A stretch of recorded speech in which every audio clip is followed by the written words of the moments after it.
Coming up on American Black Journal, we are celebrating the holidays with a show all about jazz. Singer Joan Belgrave is here to talk about Detroit's jazz legacy and the music of her late husband, Marcus Belgrave. Plus, we'll see how Detroit musicians are sharing their expertise with the next generation of artists. Stay right there. American Black Journal starts now.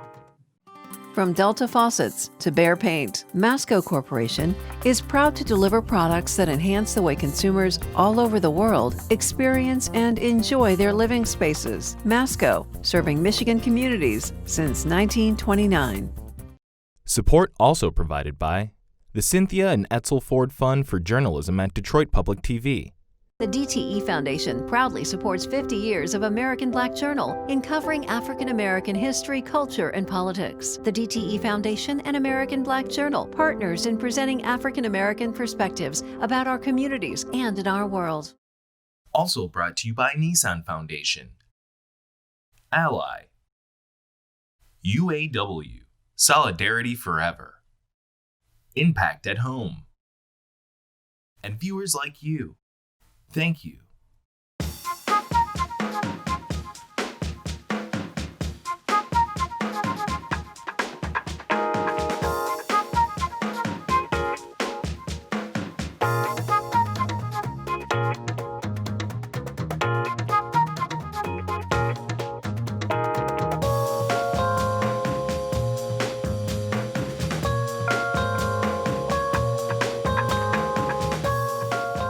Welcome to American Black Journal. I'm Stephen Henderson.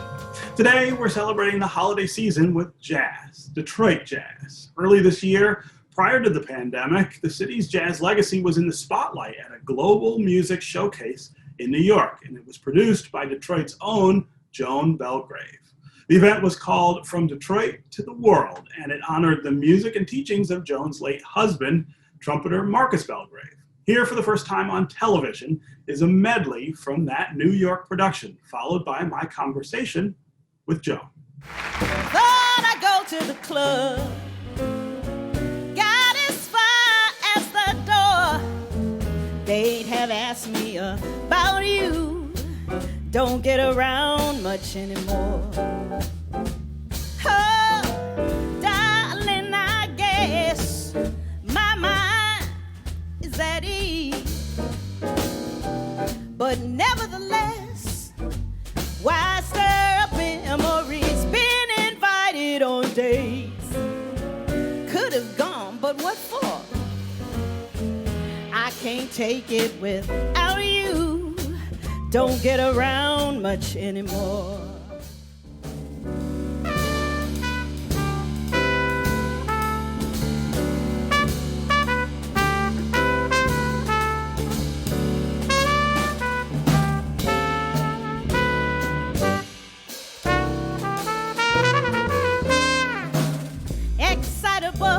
What you do to me, so excitable, how you set me free. The more I do, the more I see, so excitable to me. Oh, it's frightable that this life could be so excitable, what a joy for me. You've opened eyes that could not see, so excitable to me. Oh, I get weak whenever you speak.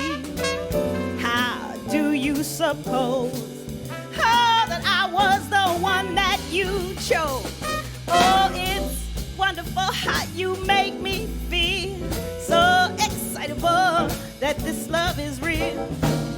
You and I were meant to be, so excitable to me. Oh, it's excitable, so excitable. It's excitable to me.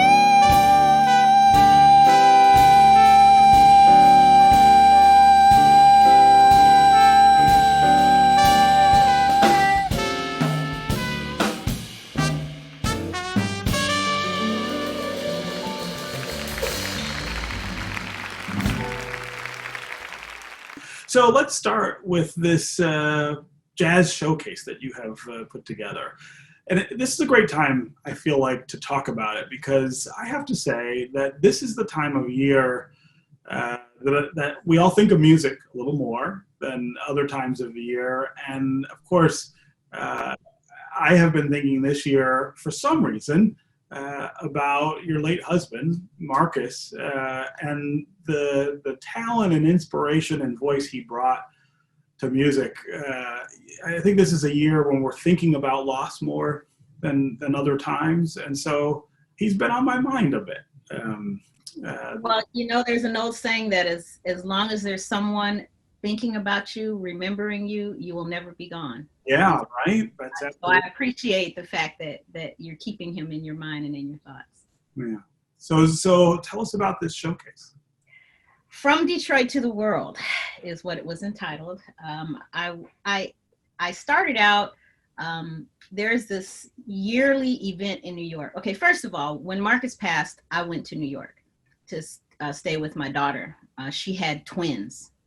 And so, yeah, right. And I ended up spending 3 years there, helping her with the babies, living in Harlem. And during the time, they have this thing called APAP. It's a showcase every year that they have. And all of the presenters from all over the world, including the ones from Michigan. So the folks from the DIA and the UMS and everyone, they all converge at this hotel, Hilton Hotel in New York. And all of the different acts that are available perform starting at I think 10 or 11 o'clock and going until midnight. Every half hour, there's a different act. And that's how people get booked, And I went to the APAP and I thought, there was no Detroit acts here, and I thought, we could do this. We could, we've got an abundance of talent that needs to be brought out to the world because, Detroit is wealthy in all kinds of artistic talent. So I produced it. There were about 25 people on the show. We had 4 different sets. It was called From Detroit to the World. It was sold out. I opened the set with Mark Stryker, who did a talk about his book, Jazz from Detroit, and we did a panel discussion about Marcus, and not just Marcus, but just the plethora of jazz musicians that have come from Detroit. And a lot of people don't realize how many are from Detroit. I remember Winton said something to me. He said, dang, does everybody come from Detroit? But you don't think about it. You just hear them. And then the next thing you know, you find that they were from Detroit. So Mark Stryker opened it with a talk. And then the first set was my set. I did a set with my group. The second set was the Marcus Legacy Ensemble, now, which is comprised of, I just picked a few of his students, quote unquote, people that he mentored. So we had Robert Hurst, we had Ali Jackson, we had Kareem Riggins, we had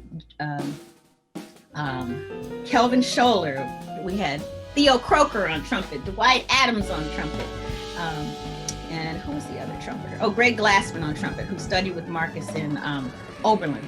And so that was the second set. The third set was the jazz, I call it the NEA Detroit Jazz Masters set. So I had Sheila Jordan, Ron Carter, Louis Hayes, and Johnny O'Neill. And the last set, I called it Taking It Forward. And so it was Marcus's proteges, but playing their music their way, showing the history of what's to come.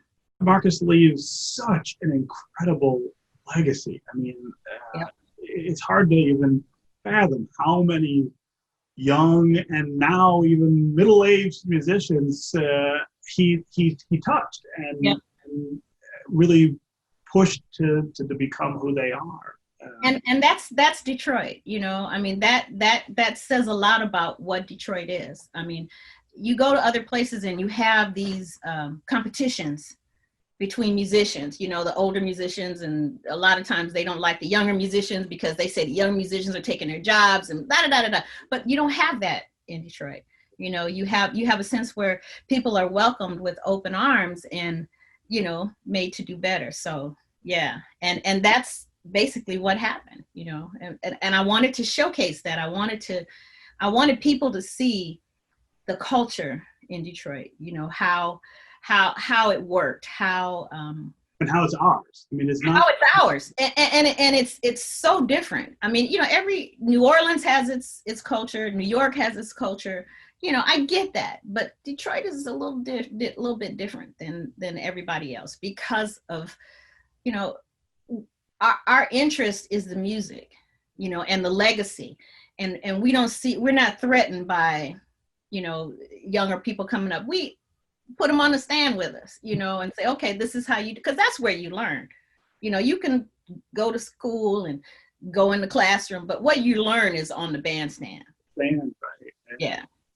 Talk a little about the disruption that the pandemic has meant for artists, musicians in particular, and how you're doing. My main concern right now is keeping everybody safe.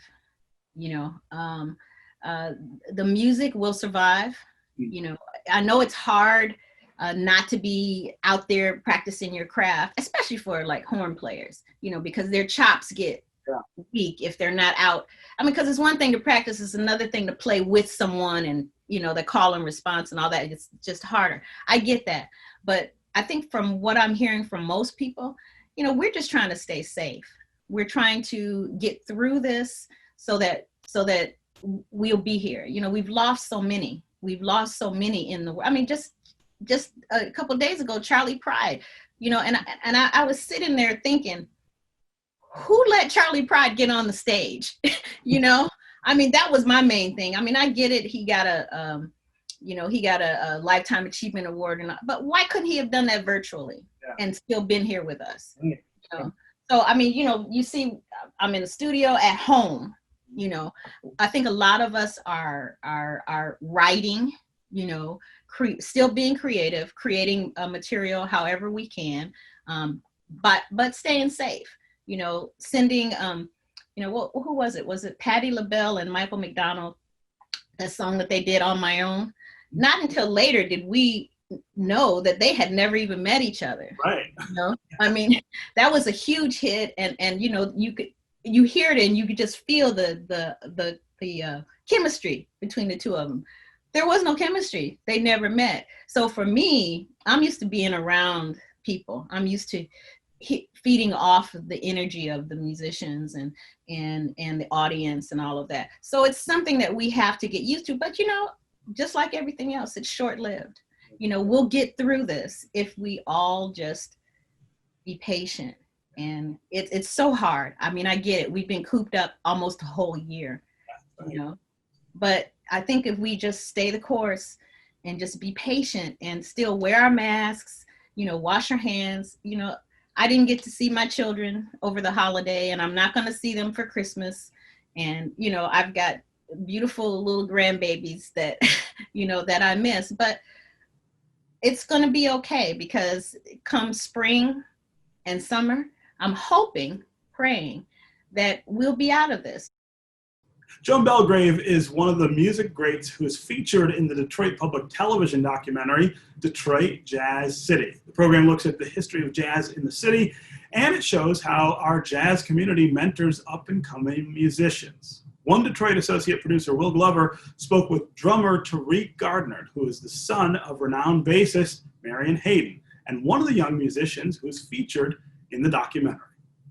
What makes Detroit's jazz community different from any other communities that you've experienced? In this place, you have a chance to learn from those from many generations. People are very forthcoming with giving information because the old heads and the veterans in the community, they really want to see our music thrive. They really want to see jazz go on and reach farther heights to the next generation. And they really want to see the music progress and see how it takes shape over time too.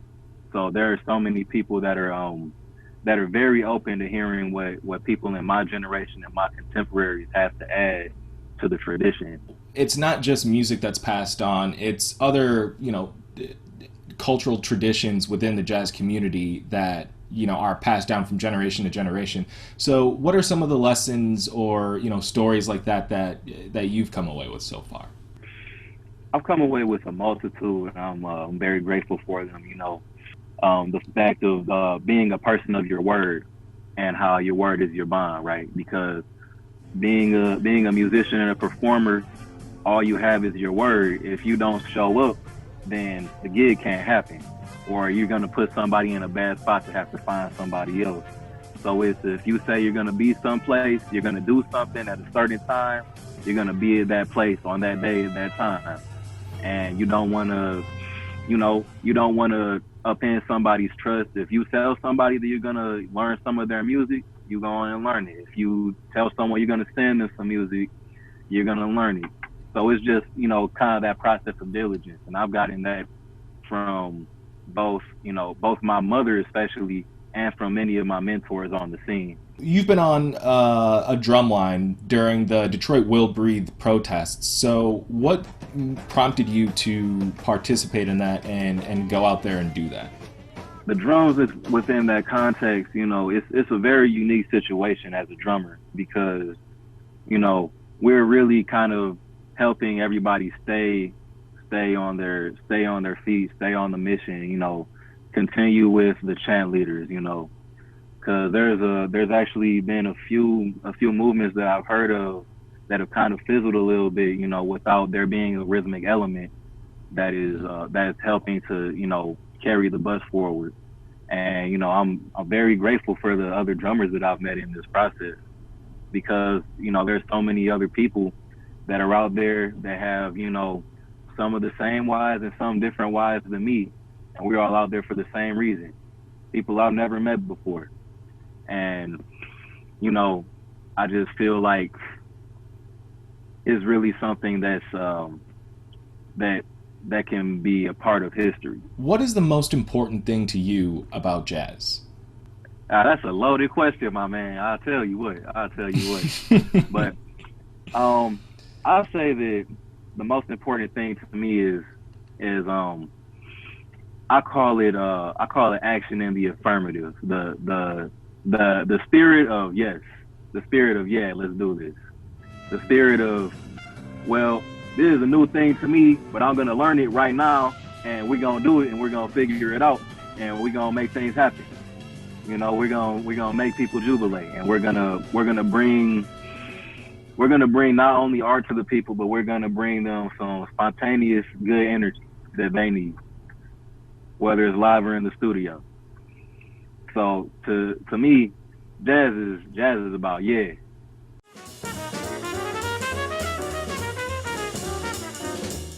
Jazz is kind of like a small community, subculture type thing. Everybody knows the progress of in the development of the young folks. We always this particular genre always kept up with young people, because the energy always comes from young people, and the ideas, although the knowledge is from the older folks.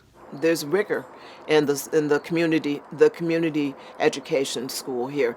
The rigor is that there's expectations that you will learn the music, that you will execute. And you don't realize it till you go other places, how blessed it is to be working in Detroit.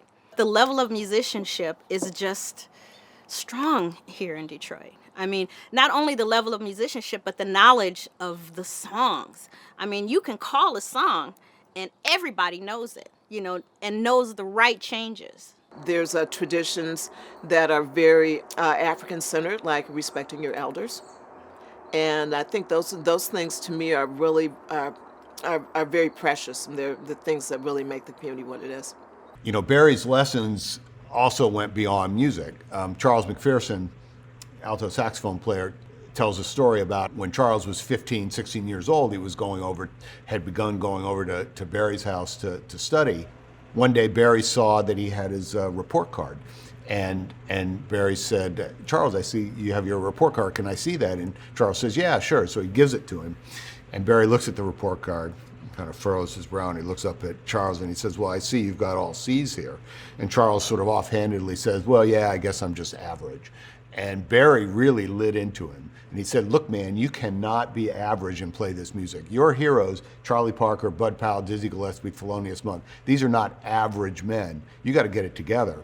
And Charles says that talk really changed his life. He shaped up, started reading, made the honor roll. We should remember that the lessons of people like Barry Harris and teachers, music teachers, sometimes go way beyond music. All the skills that you learn in jazz, you could run a Fortune 500 company, because you have to deal with so many personalities, and you have to accept the independent mind and thinking and openness of other people to be able to play. And in order to play with another person, perform with another person, you have to evaluate and negotiate all the time.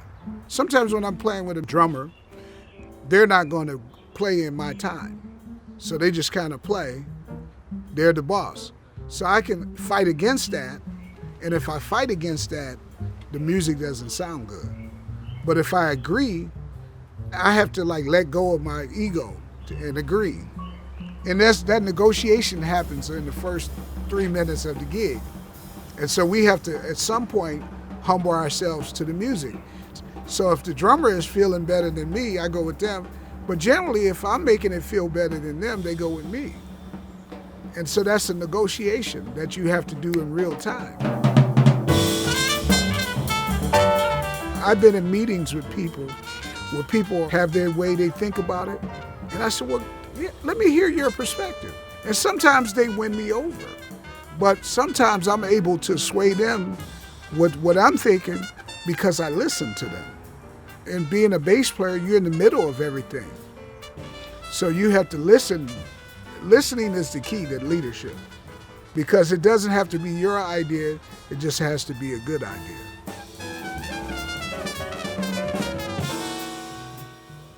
And you can see the entire Detroit Jazz City documentary at dptv.org/jazz. That's going to do it for us. Thanks for watching. We hope you'll take a few minutes to give us your thoughts about American Black Journal at dptv.org/ABJ survey.